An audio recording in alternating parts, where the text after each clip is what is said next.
Hoje eu tô aqui com essa que é um marco assim na história dos quadrinhos no mundo, que é o Watchmen de Alan Moore e Dave Gibbons. E a gente pode dizer que esse quadrinho aqui foi um divisor de águas, né? Porque até então as histórias elas eram mais infantis, as histórias de super-heróis, né? Até ele aparecer e mostrar que era possível fazer histórias mais adultas com esse tema de super-heróis. Que na verdade para ele aqui eles não são bem super-heróis, são apenas heróis, né? O super-herói é aquele que tem poderes, que não é o caso aqui, até porque só um personagem realmente tem poder. O restante é tudo vigilante mascarado. Então essa história é bom lembrar que é de 1900 saiu nos Estados Unidos, né, entre 1986 e 87, e a primeira vez que foi publicada aqui no Brasil foi entre 88 e 89 pela editora Abril. É uma minissérie de 12 edições e quando saiu aqui no Brasil ele acabou saindo em 6 edições, com 12 histórias em cada quadrinho, né? Eu nem sei por onde começar a falar sobre o Watchmen, porque tudo é legal, né? Tudo é legal. Então aqui, essa edição que eu estou em mãos aqui é uma publicação que saiu pela Panini. Essa é a terceira edição, né? Desse encadernado. Depois disso eles lançaram mais um, que é a Watchmen edição absoluta, né? Essa aqui é a edição definitiva. Você tem aqui a brincadeira com o relógio, né? Ó. Você tem um relógio e ele também está aqui dentro, ó. Na abertura de cada capítulo você tem um reloginho e os ponteiros eles vão se aproximando até chegar na 12ª história, que os ponteiros estão alinhados, indicando meia-noite, né? Talvez uma referência ao relógio do juízo final. Então aí você tem aqui, a história começa com um assassinato. Presta atenção nesse personagem aqui, ó, com a placa.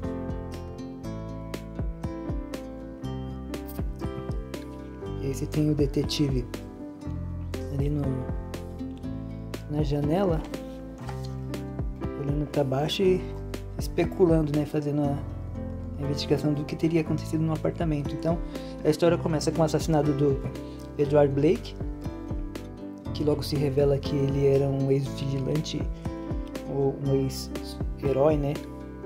Trabalhava para o governo, o comediante, e ele é assassinado. Aí logo em seguida já é apresentado o Rorschach. Na verdade ele é praticamente um anti-herói. Ele não é um herói. Ó, aquele rapazinho da placa tá aqui de novo. Então ele aparece para poder investigar a morte do seu ex-companheiro de grupo, que é o comediante. Então logo de cara você já é apresentado para esses dois e ele começa a suspeitar por que o Edward Blake, né, ou o comediante, foi morto. Aí você vê que os detalhes são legais, ó. Você tem uma foto aqui dos Minutemens que estava no apartamento do Blake. Ele dá um close aqui no primeiro coruja. E aí já, na verdade, esse aqui é o quadro que está na casa do Blake. Aí pula aqui um close para o coruja e aí dá uma afastada, que é uma outra foto igual, né? Só que na casa do primeiro coruja, e quem está visitando ele é o Dan Dreiberg, né? Que é o segundo coruja. Ele está fazendo uma visita, conversando e tal. Então o Rorschach ele começa a desconfiar de que alguém pode estar matando os vigilantes. Olha que legal. Ou ex-vigilantes, né? Porque os vigilantes eles não existem mais. Houve uma lei que eles chamam de Lei Kinney, em 1977, aqui na história, né? Que proibiu os vigilantes de atuarem. Então, ou só sobraram alguns atuando. 2 deles estavam trabalhando para o governo, que é o Dr. Manhattan, e o comediante, que foi morto. Enquanto o Rorschach, ele tá andando à margem da lei, né? Então ele começa a investigar, ele vai atrás dos companheiros deles, ó. Aqui já temos mais um outro personagem, que é o Ozymandias.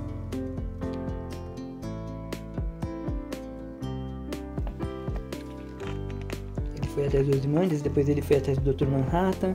E aí você tem aqui a Spectral, que é, nesse momento da história ela é casada com o Dr. Manhattan. E por último,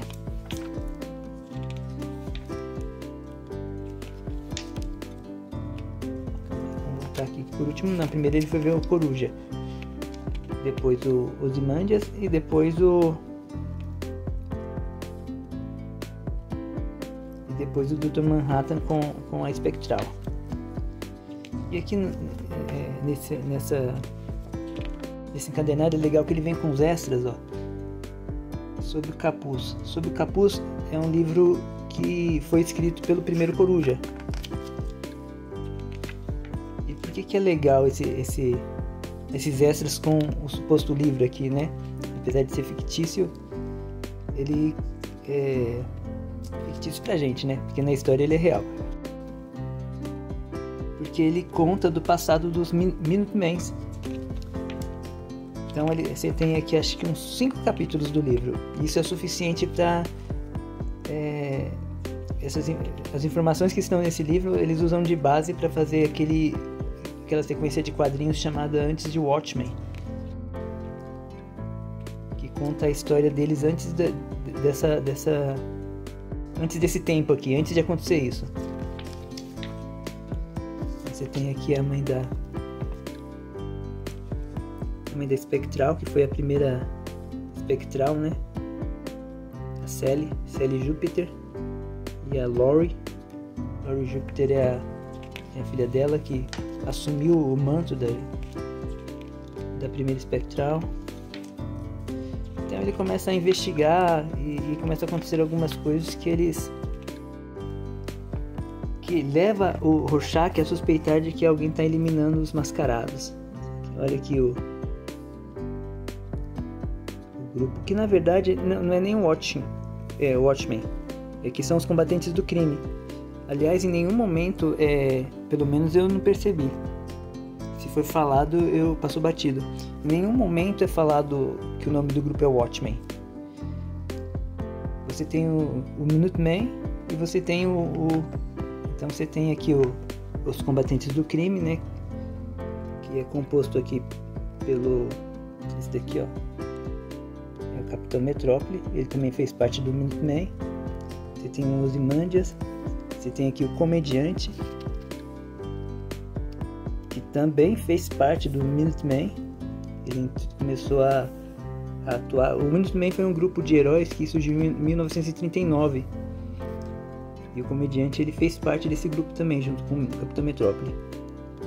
Aí mais embaixo você tem o Rorschach, você tem o Coruja 2, você tem aqui sentada a Spectral. E aqui o Dr. Manhattan com a sua esposa na época que o grupo surgiu, que foi na década de 60. Então é legal essa cena aqui, porque ela aparece nos outros quadrinhos antes de Watchmen. Essa cena aparece muitas e muitas vezes. Cara, esse quadrinho, ele foi não sei nem explicar. Eu acho legal também como o Watchmen, falando dos desenhos e da estrutura dos quadros, como o Alan Moore ele trabalha essa questão dos quadros. Praticamente toda a revista é dividida nesse grid de 9 quadros, ó. Praticamente toda a revista é assim.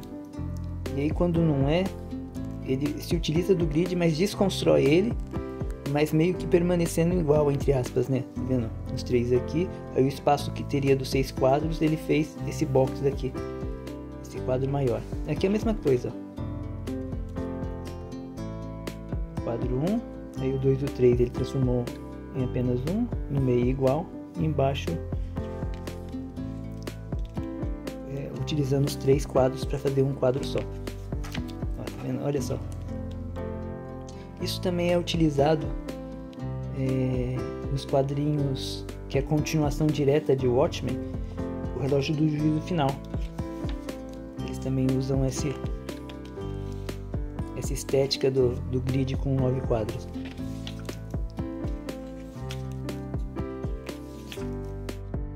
É muito legal aqui. Eu subi o capuz 3. Tem que terminar aqui o quadrinho, mas a história é basicamente isso. Um deles é assassinado, o outro, o Rorschach, vai investigar porque ele está suspeitando que existe alguém acabando com os justiceiros. Só que aí a trama ela é muito maior que isso, vai mostrando muito mais coisas, muitas outras coisas acontecem. Lá na frente ele explica o motivo de o comediante ter morrido.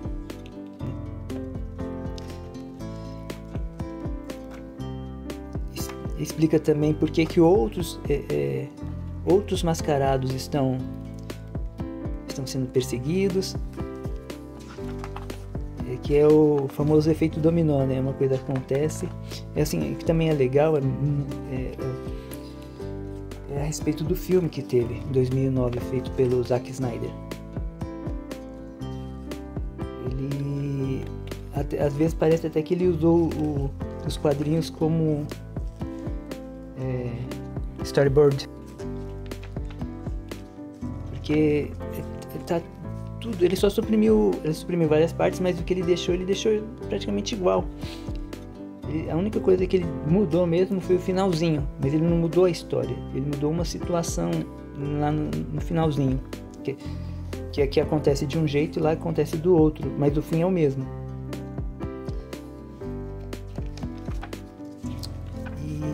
O Alan Moore ele dosa muito bem assim momentos filosóficos, momentos de religião. Tem religião aqui, tem filosofia, tem outros temas abordados aqui também, né?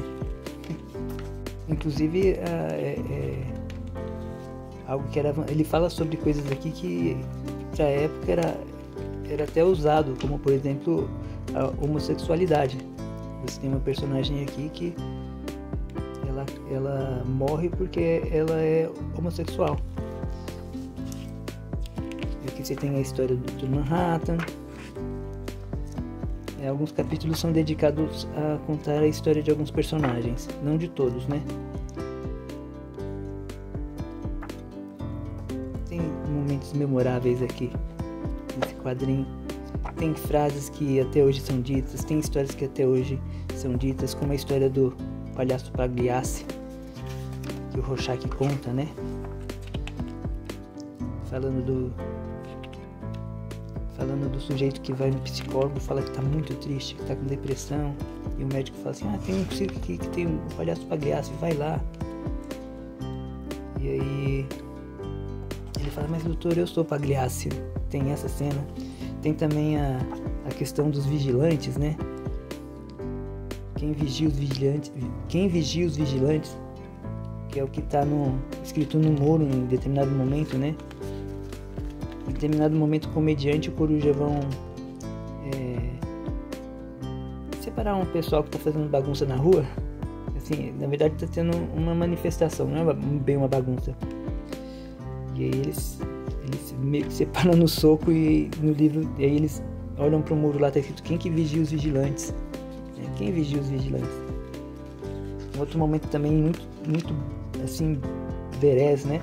É o momento que o Rorschach tá na prisão e ele briga com um detento, ele joga óleo quente em cima de um detento, os caras agarram ele fala assim: vocês não estão entendendo.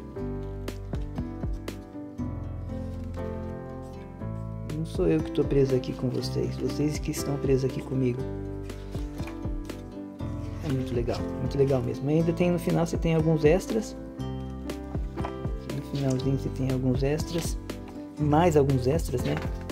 Além daquele do livro, tem outras coisas a mais ali, falando do Dr. Manhattan. Tem várias outras coisas. Para cada capítulo tem um extra. E aí no final tem todo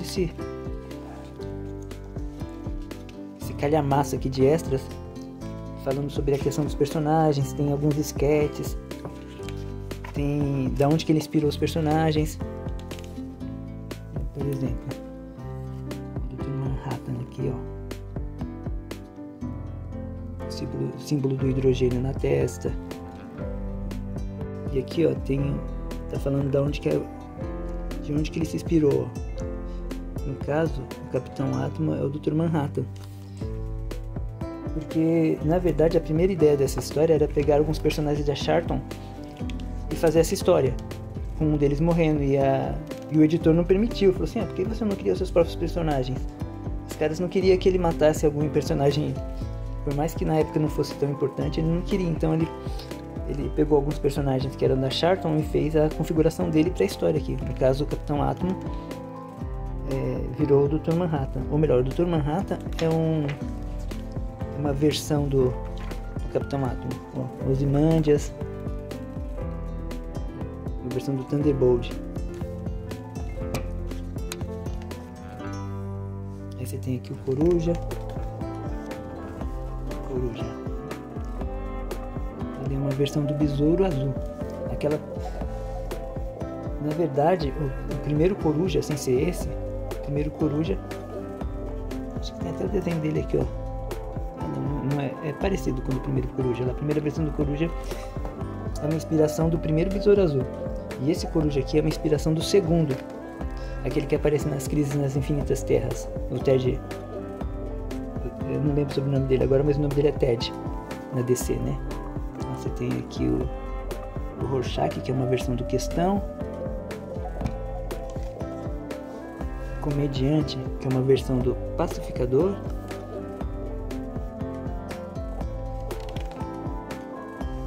E a Espectral. Não tá dando foco aí, né? Mas é uma versão da Sombra da Noite, ela. Agora vai. É um dos melhores quadrinhos que eu já li. Acho que qualquer pessoa que gosta de quadrinhos, que gosta de super-heróis, que não gosta de super-heróis, deveria ler. Porque é uma história de super-heróis sem super-heróis. É uma história de heróis sem heróis.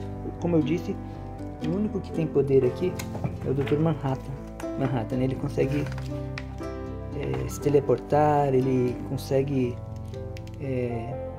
separar os átomos das pessoas, depois juntá-las de novo, consegue explodir coisas. E foi por causa dele, aqui na história, que os Estados Unidos venceu o Vietnã. Aqui na história, a guerra do Vietnã foi vencida pelos Estados Unidos, o que permitiu que Nixon continuasse no poder por mais tempo. É muito louco, né? Pois é.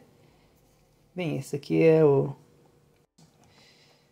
um quadrinho que eu recomendo e recomendo muito. Bem, até o próximo vídeo. Até mais. Falou.